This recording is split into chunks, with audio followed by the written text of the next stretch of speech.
নওগাঁর মান্দা উপজেলায় বুড়ো ওই ধান কাটা শুরু হয়েছে। নওগাঁ থেকে আলামিনের পাঠানো তথ্য ও ভিডিও চিত্রে থাকছে বিস্তারিত। নওগাঁর ঐতিহ্যবাহী মান্দার বিলে এখন মাঠ জুড়ে চলছে বুড়ো ওই ধান কাটার দৃশ্য। কৃষকরা গরমের ভিতরেও দিনরাত খেটে যাচ্ছেন মাঠে। চারপাশে শুধু কৃষকদের ঘাম আর কাস্তের শব্দ। এই চিরচেনা গ্রামীণ বাংলাদেশ। এই মৌসুমে ধানের ফসল ভালো হলেও বাজারে ন্যায্য দাম না পাওয়ায় কৃষকদের মনে শঙ্কা ও হতাশা। এবছর মান্দা বিলে প্রায় ১৬ হেক্টর জমিতে বুড়ো ইরি জাতের ধানের চাষ হয়েছে। সরকার নির্ধারিত দাম অনুযায়ী ধানের ন্যায্য মূল্য পেলে কৃষকদের লাভবান হতো বলে জানিয়েছেন সংশ্লিষ্টরা। ধান কাটার পাশাপাশি এখন চলছে মাড়াই ও সংরক্ষণের কাজ। অনেকেই বলছেন সঠিক বাজার ব্যবস্থাপনা না থাকলে কৃষকরা এই কষ্টের সঠিক মূল্য তারা পাবে না। স্থানীয় কৃষকেরা সরকারের দৃষ্টি আকর্ষণ করে বলেছেন, ধান ক্রয়ে সরকারি হস্তক্ষেপ বাড়াতে হবে এবং ন্যায্য দাম নিশ্চিত করতে হবে, যেন তারা পরবর্তীতে আরও উৎসাহ নিয়ে চাষাবাদ করতে পারেন। ধান পড়ে গেছে, সেই সব ধানগুলো একটু ফলন কম হচ্ছে।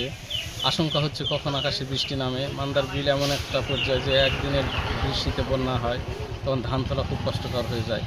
তো আশা করছি যে ইনশাল্লাহ হয়তো শুভ হেলারিতে এবারে ধানটা উঠে যাবে। আর যেভাবে হয়তো শ্রমিকের দাম বাড়ছে, সেভাবে যদি ধানের দাম আর একটু বাড়ে, তাহলে ইনশাল্লাহ হয়তো এতে চাষিরা উপকৃত হবে এবং ধান চাষ করে তারা শান্তি পাবে। আলহামদুলিল্লাহ, এবার ধানের ফসল খুব ভালো হয়েছে, দাম খুব কম। এমনি সরকার এসে ২২০০ টাকা ধানের দাম, সেই ধানের দাম আজকে ১২০০ টাকা। কৃষক খুব দুর্ভিক্ষের মধ্যে আছে। ইনশাআল্লাহ আল্লাহ রহম করে এমনি সরকার ধানের দাম বৃদ্ধি করবেন।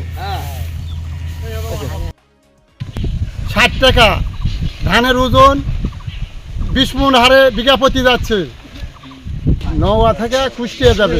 ভালো মান্দার বিল, ওই যে তো বিলে ধানের ফলনও ভালো। ২২ মণ হারে ২০ মণ হারে ধান যাচ্ছে। ধানের দাম ১৩৬০ টাকা। আরও যদি ধানের দাম পায় আমরা লাভবান হব। বিঘা খরচ ৮,০০০ টাকা, আনুষ্ঠানিক আরও খরচ আছে, আরও ২,০০০, ১০,০০০ টাকা খরচ। আর ফলন ২২ মণ হারে। টোটালি যেটা লাভবা কুষ্টিয়ার যেটা, সেগুলো আরও ফলন যাবে, এগুলা ২৫। আরও আছে খাজুর বাদা ২৮। কেবল ধান কাটা শুরু হয়েছে, এখনো পুরোপুরি ধান কাটা লাগেনি। ধানের বাজার খুব কম। ধানের বাজার আরও বেশি হলে কৃষক বাঁচতে পারবে এবং কৃষকের সাশ্রয় হবে, লাভবান হবে কৃষক। এছাড়া যে সমস্ত পানির দাম, আপনার সার, তেল, যে সমস্ত পাটের খরচ, এগুলো সব খরচে এখন কৃষক খুব হিমশিম খাওয়া যাচ্ছে। এই কৃষক আবাদ করতে গেলে খুব লসের ভিতর পড়বে, কারণ বাজার নিয়ন্ত্রণে নাই। ধানের বাজার খুব কম, আরও বেশি দরকার, তাহলে অবশ্যই কৃষক লাভবান হতে পারবে। এটা